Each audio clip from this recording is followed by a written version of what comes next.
Ylber Ramadani ka qenë ndër lojtarët që kanë bërë xhiron e stadiumit duke duar trokitur tifozët në fund të ndeshjes që Lecce fitoi në fushën e saj ndaj Cremonezes, duke ringjallur shpresat për mbijetesën në Serie A.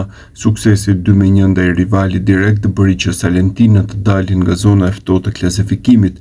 Pierotti dje bëri një gol të madh në stërvitje dhe ndjente se do të vinte një edhe sot. Ka bërë një ndeshje të madhe dhe tashmë duhet të vazhdojmë kështu pasi na mbeten edhe 10 ndeshje për të luajtur, tha Ramadani për DAZN pas sfidës. Përshëndetje me tifozët, për mua është e rëndësishme pasi dua që të arrijë mbijetesën.